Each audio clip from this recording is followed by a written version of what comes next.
Muy buenas, en este vídeo vamos a hablar sobre la ciencia de datos, que tiene así un nombre como muy sofisticado pero bastante confuso también. Así que vamos a intentar aclarar todos los conceptos que van en torno a esto de la ciencia de datos para que entendáis qué es, si os interesa más, si os interesa menos, por dónde va un poco los lenguajes de programación y demás. Y más adelante haremos otro vídeo hablando de cómo ser científico de datos, carreras más recomendables, máster, proyectos, lenguaje de programación también, todas estas cosas. Así que si os interesa este contenido, no solo de aprender a programar en R, por supuesto, os recomiendo que os suscribáis al canal porque iremos subiendo más contenido de este, tanto hablando de cosas de R como cosas que van en el entorno de R, de ciencia de datos, visualización de datos, todas estas cosas. Y ahora ya sí, vamos con el contenido del vídeo, no me enrollo más, empezando por qué es la ciencia de datos. A ver, son técnicas o cada uno que lo defina como quiera, pero consiste en extraer de los datos la información suficiente para conseguir un conocimiento que puedas utilizar normalmente para tomar decisiones. Es decir, es partir de una serie de datos para tomar unas decisiones, y esas decisiones pueden ser del sector que sea. Es muy importante no confundir datos con información, es decir,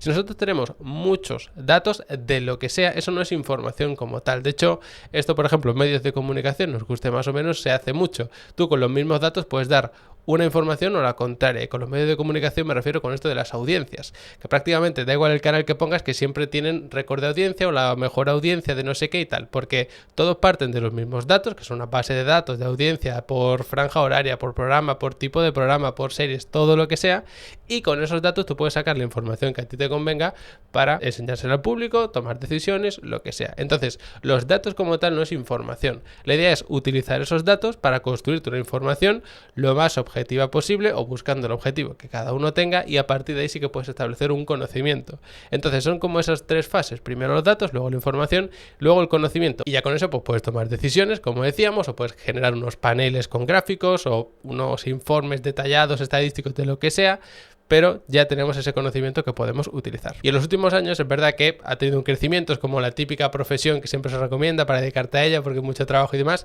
y es verdad que en un principio se hablaba más de todo esto del Big Data, porque había enormes cantidades de datos que se almacenaban, porque ahora somos capaces de almacenarlo, además de forma mucho más flexible con la base de datos no SQL, que son más flexibles que las SQL, en fin, ha ido evolucionando mucho esto, cada vez tenemos más datos, pero la idea es poder utilizar de forma coherente esos datos. Es decir, tenemos muchos más datos, pero no tiene por qué significar tener más información, como os decía antes. Entonces la idea es tener unos científicos de datos que nos permitan transformar esos datos en información. Y es verdad que esto de la ciencia de datos hay quien lo mezcla con otros conceptos o los involucra todos dentro como ciencia de datos, que es el concepto genérico, hablando de pues transformación inicial de datos. Cuando te llegan unos datos de una base de datos, tienes que hacer ciertas transformaciones, puede ser también informes estadísticos, es decir, estadística descriptiva, puede ser estadística predictiva, puede ser machine learning, pueden ser redes neuronales, lo que sea. Entonces, como que todo un poco se mete dentro del mismo saco y es tratamiento de datos. Lo importante, quedas con ese concepto.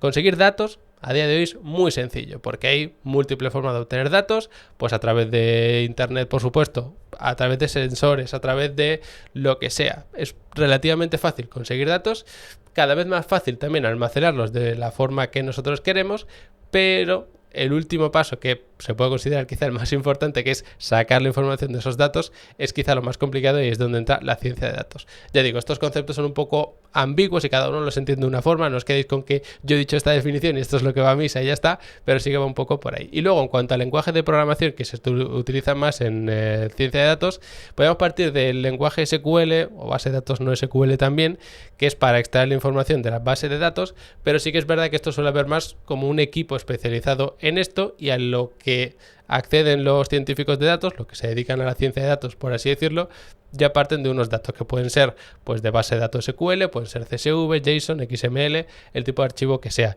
Y los lenguajes de programación más utilizados, sin duda, el número 1 sería Python porque es más flexible, y el número 2 sería R, que es el que aprendemos además aquí en el canal y en mi academia de 0 a R, pero no es que uno sea mejor que otro, sino que Python, por ejemplo, está mucho más extendido porque sirve para todo, el lenguaje es súper simple, y R es un lenguaje de programación que desde un principio nació para matemáticas y grandes cantidades de datos, grandes volúmenes. Entonces, si queréis estudiar algo muy específico de datos, de estadística y demás, yo os recomendaría R. Si queréis algo mucho más versátil y más amplio, os recomendaría Python. Lo que pasa que Python, para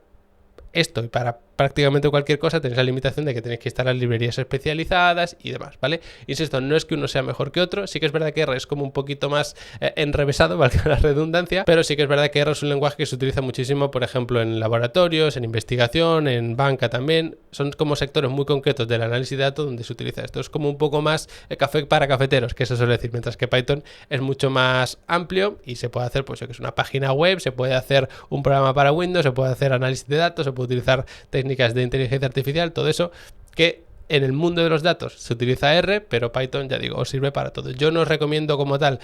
este sí o sí, porque este es mucho mejor. Yo enseño R y yo os podría recomendar R, por supuesto, pero es verdad que depende también de vuestro caso. O sea que si tenéis cualquier duda o cualquier cuestión, lo podemos resolver incluso en los comentarios, o los que estéis en de 0 a R, pues me escribís desde soporte si os recomiendo alguna cosa y ahí no hay ningún problema. Porque, para quien no conozca de 0 a R, pues en mi academia personal, en la que enseño R y todo lo que envuelve temas de visualización de datos, hacemos algunos proyectos prácticos, es una tarifa plana, o sea que podéis estar el tiempo que os dé la gana y podéis acceder a todo. Si solo tenéis 2-3 meses para aprender, pues estáis 2-3 meses, veis los cursos que os dé tiempo y se acabó. Podéis ir marcando los cursos que os interese como pendiente y así os vais organizando. Y ya digo, si hay un mes que no tenéis tiempo o lo que sea y no vais a poder aprender, pues os dais de baja ese mes y luego os volvéis a reactivar vuestra cuenta y seguir por donde la dejaste, no hay ningún problema. Así que ahí está, yo creo que es la única academia de R en español puramente con este tipo de formato, que la creé porque para mí es lo óptimo y lo que a mí me hubiese gustado tener en su momento cuando aprendí R, pero nada, espero que os interese, que os paséis por allí. Y lo dicho, espero que este curso os haya servido un poquito para entender qué es esto de la ciencia de datos, porque es tan importante, y nos vemos muy pronto.